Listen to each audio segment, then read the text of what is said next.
มื้อ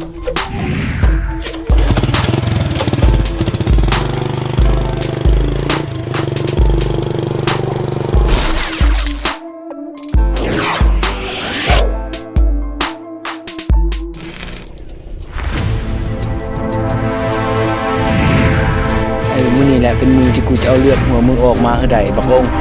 สาดมามึงเอ้ย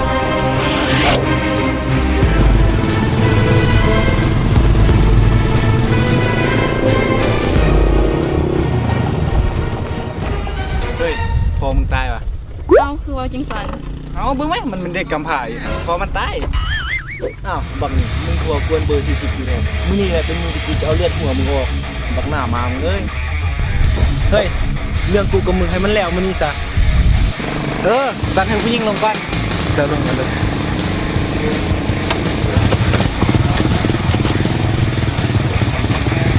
เฮ้ยไปกันเด้อ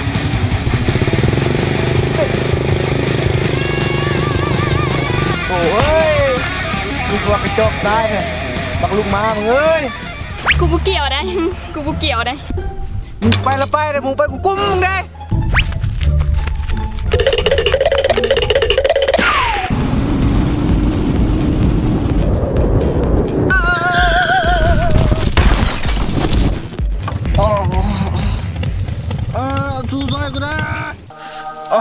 สวยเด้สวยสวยกูเด้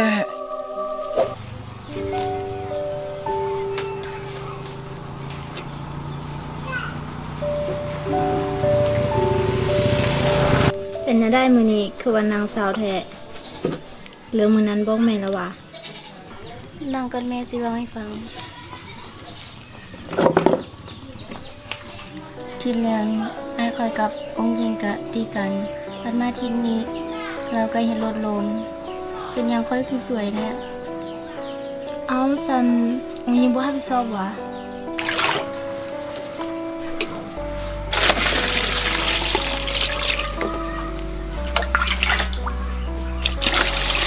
ค่อยว่าเราต้องรับผิดชอบในการกระทำของเราเพราะว่าเราเป็นพ่อลูกเจ้า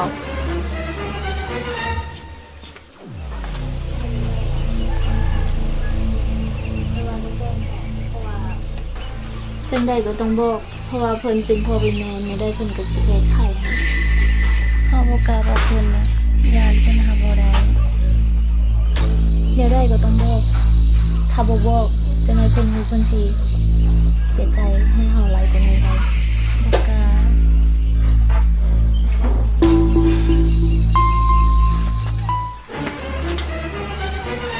เรื่องเมื่อกี้นี่บ่แม่นความจริงติลูกสรุปว่าลีติแม่เรื่องเมื่อกี้พวกบ่ได้ตั้งใจสิปิดบังแม่ฉันลูกแม่นแท้ว่าลูกบอกแม่มาดูบอกแม่มาบอกแม่มาแม่ลูกขอโทษแ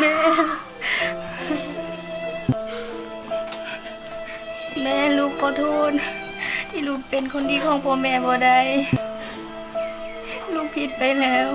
ที่ลูกทำลายเกียรติศักดิ์ศรีของครอบครัวและทำลายความหวังของพ่อแม่จะให้พ่อแม่เสียใจแม่ลูกขอโทษลูกบ่เป็นอย่างดอกลูกแม่เข้าใจนิสัยลูกดีแม่เลี้ยงลูกมากับมือพอแม่เองแม่สั่งสอนลูกบ่ดีแม่บ่ได้ผิดลูกผิดเองลูกขอโทษเป็นคนบ่ดีของ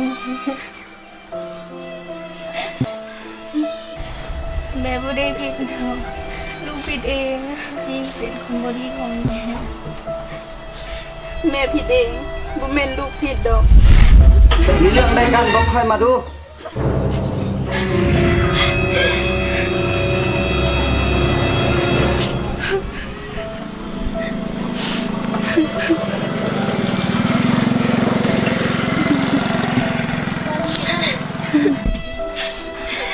ลูกขอโทษลูกขอโทษพอลูกของเฮามีลูก3 เดือนแล้วลูกบ่ อยเรื่องนี้ให้เกิดขึ้นได้จังได้บอกพ่อได้ดูพ่ออุตส่าห์ให้ลูกไปเรียนลูกเฮ็ดแบบนี้ได้จังได้ ลูกขอโทษลูกขอโทษ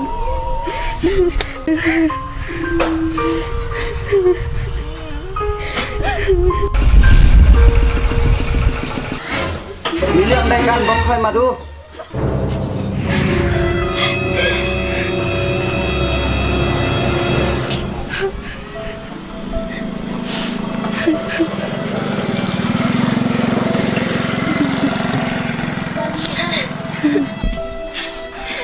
ลูกขอโทษ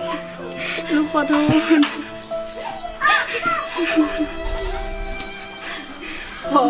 ลูกของเฮามีลูก3 เดือนแล้ว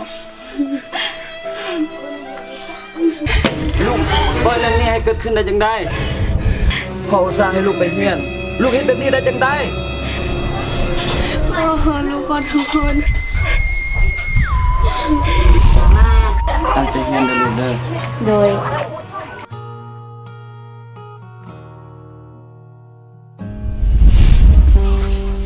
บ่เป็นหยังดอกลูกพ่อผิดเอง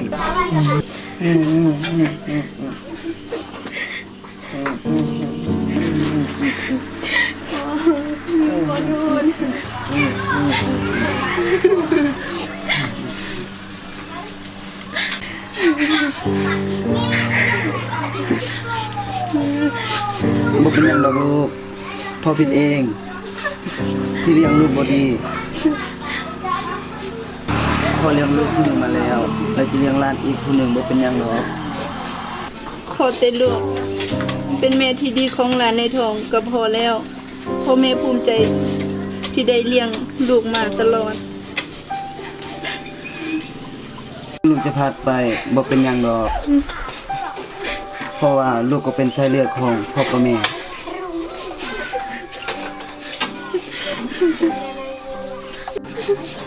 พ่อแม่ให้อภัยลูกได้เสมอ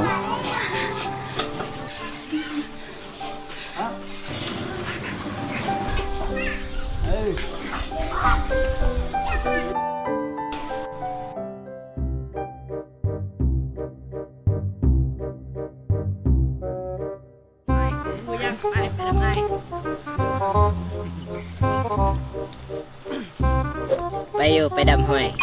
เดี๋ยวนี้เงาคือมางอยนี่เนาะ แต่มันอกหักก็เป็นอันนี้แหละ เสียชื่อลูกผู้ชายเมิ่น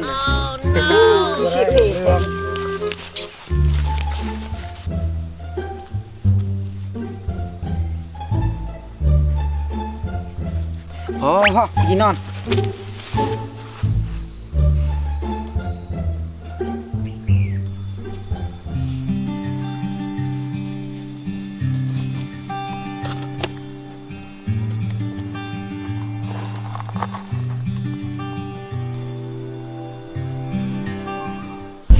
คนบ้านนอกโรงเรียนก็บ่ได้เข้าน้องสิหาพักอายได้บ่ ทำได้ถึงไอจะเป็นอะไรน้องกะฮัก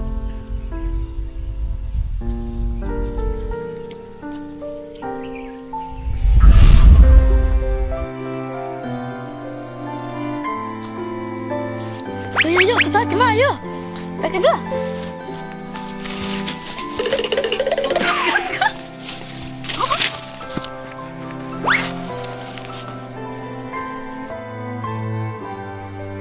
โย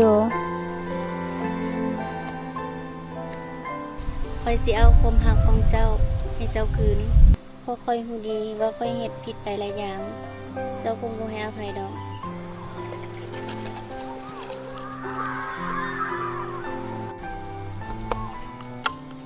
ดอกไม้ที่ถือเขาเด็ดทิมไปแล้ว คงบ่มีใครต้องการอีก ความหักที่เจ้าเอาให้คอยมื้อนั้น ก็คือสิแหวตายคือดอกไม้นี้แล้วเนาะคอยสิเอาความหักมาส่งเจ้าเด้อคอยเอาความหักของเจ้ามาส่งเจ้าคืนเด้อ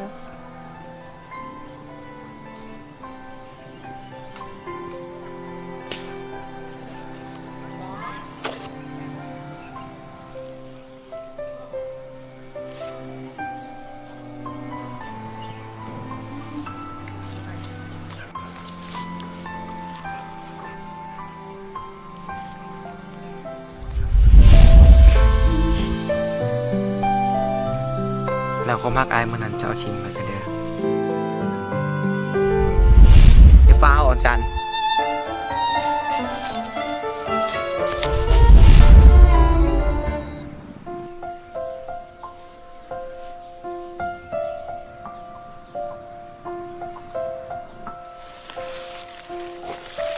ดอกไม้ที่ถูกเด็ดออกจากต้นจนแห้งตายดอกนี้มันบ่มีความหมายสำหรับข่อยอีกแล้ว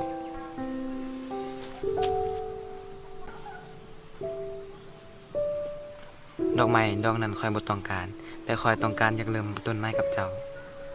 หากเอาที่ตายไปทำปลูกไม้ก็ได้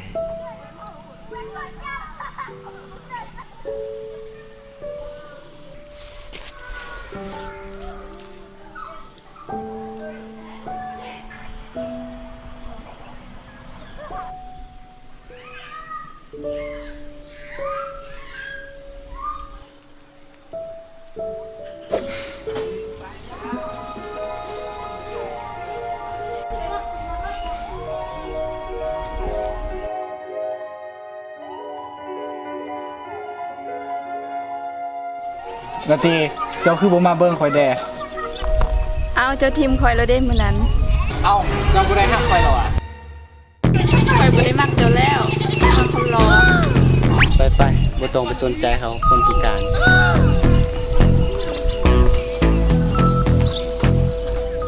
กูสิสังหารเบิ่ง